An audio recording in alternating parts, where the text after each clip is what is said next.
বর্তমান বিজ্ঞানের জামানায় নতুন এক আবিষ্কার করেছে টেস্ট টিউবের মাধ্যমে সন্তান প্রজনন। টেস্ট টিউবের মাধ্যমে সন্তান প্রজননের হুকুম কি? তো এটা ইসলামী শরিয়াতের দৃষ্টিতে কতটুকু সহি, এটা কি জায়েজ নাকি না জায়েজ, এটা জানা আমাদের জন্য খুবই জরুরি একটা বিষয়।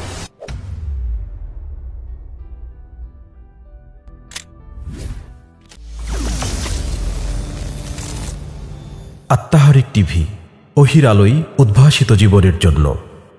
আসসালামু আলাইকুম ওয়া রাহমাতুল্লাহি ওয়া বারাকাতুহু। আলহামদুলিল্লাহ ওয়াসসালাতু ওয়াসসালামু আলা রাসূলিল্লাহ ওয়া বা'দ। সম্মানিত দর্শক শ্রোতা মণ্ডলী, আমাদের কাছে একটি গুরুত্বপূর্ণ প্রশ্ন এসেছে। টেস্ট টিউবের মাধ্যমে সন্তান প্রজননের হুকুম কি?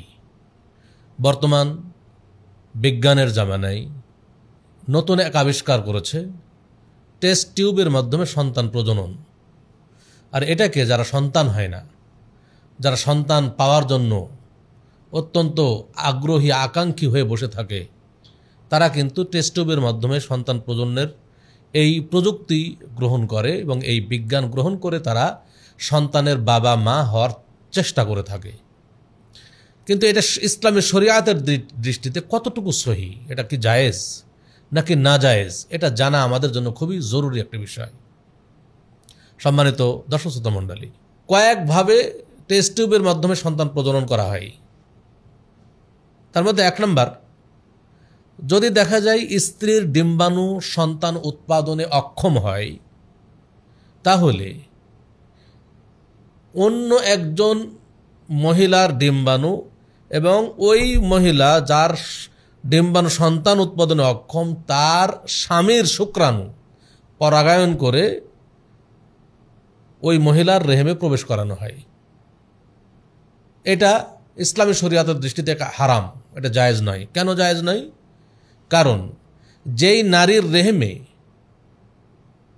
প্রবেশ করানো হচ্ছে, সেই নারীর রেহেমে এমন এক মহিলার ডিম্বাণু এবং তার স্বামীর শুক্রাণু প্রবেশ করানো হচ্ছে পরাগায়ন করে, সেটা অন্যের ডিম্বাণু হচ্ছে, তার স্বামী মানে আপন একজন নিজের স্বামী স্ত্রীর ডিম্বাণু মানে শুক্রাণু নয়, এটা অন্যের আরেকজন, যারা তাদের মধ্যে বৈবাহিক কোনো সম্পর্ক নাই, এমন একজনের ডিম্বাণু তার স্বামীর শুক্রাণুর সাথে পরাগায়ন করা হচ্ছে, যাদের মধ্যে কোনো বৈবাহিক সম্পর্ক নাই।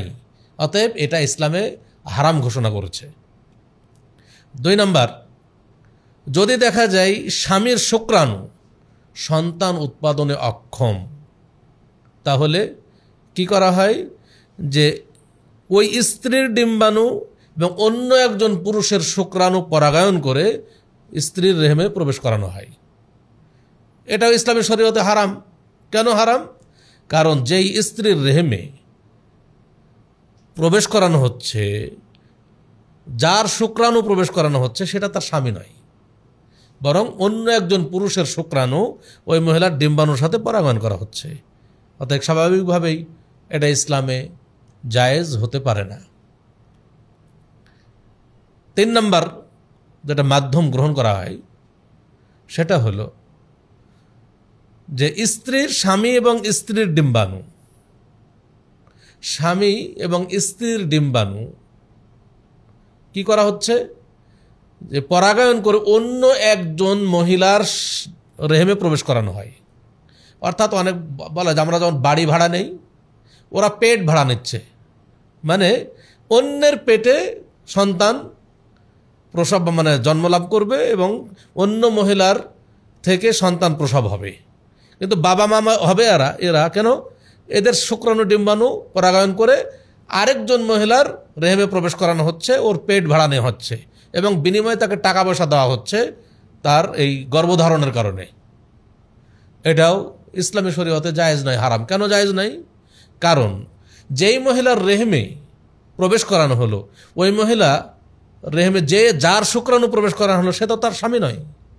যেহেতু তার স্বামী নয়, সেহেতু এটা ইসলামী শরীয়ত জায়েজ করে না। আবার যদি এমন হয় যে একজন পুরুষ স্বামী স্ত্রীর শুক্রাণু এবং ডিম্বাণু পরাগায়ন করে ওই স্বামীরই একাধিক যদি স্ত্রী থাকে, অন্য স্ত্রীর রেহেমে যদি প্রবেশ করানো হয়, স্বামী স্ত্রীর শুক্রাণু এবং ডিম্বাণু পরাগায়ন করে তারই ওই স্বামীর আরও একাধিক স্ত্রী আছে, অন্য কোনো স্ত্রীর রেহেমে যদি প্রবেশ করানো হয় তাহলে কি হবে? এক্ষেত্রে ইসলামের শরীয়ত এটা জায়েজ করেনি। কারণ যদিও শুক্রাণু তার স্বামীরই হচ্ছে, কিন্তু যার ডিম্বাণু পরাগায়ন করা হয়েছে সেটা তার নাই। অতএব এটাও ইসলামের শরীয়ত জায়েজ করেনি, কারণ এটা ক্রস হচ্ছে। ইসলামের শরীয়ত জায়েজ করেছে কোনটা, এটা আমাদের জানা দরকার, যে এক্ষেত্রে কি পদ্ধতি গ্রহণ করলে, কোন উপায় অবলম্বন করলে ইসলামের শরীয়তের দৃষ্টিতে এটা জায়েজ হবে। সেটা হলো, যদি স্বামী এবং স্ত্রী এই উভয়ের শুক্রাণু এবং ডিম্বাণু ওই স্ত্রীর রেহেমে প্রবেশ করানো হয়, অন্য কারো নয়। হতে পারে এমন যে তাদের দুজনেরই শুক্রাণু ডিম্বাণু সবই ঠিক আছে, কিন্তু সন্তান প্রসব হয় না, সন্তান কনসেপ্ট হয় না। এক্ষেত্রে কি করে, হয়তোবা এমন স্বামীর শুক্রাণু স্ত্রীর ডিম্বাণুতে প্রবেশ করছে না বা ওই পর্যন্ত পৌঁছছে না কোনো কারণে। এমন যদি হয় যে বিজ্ঞান সেটা কি করছে, যে ওই একই স্বামী স্ত্রীর শুক্রাণু এবং ডিম্বাণু পরাগায়ন করে ওই স্ত্রীর রেহেমে প্রবেশ করাচ্ছে, এটা জায়েজ।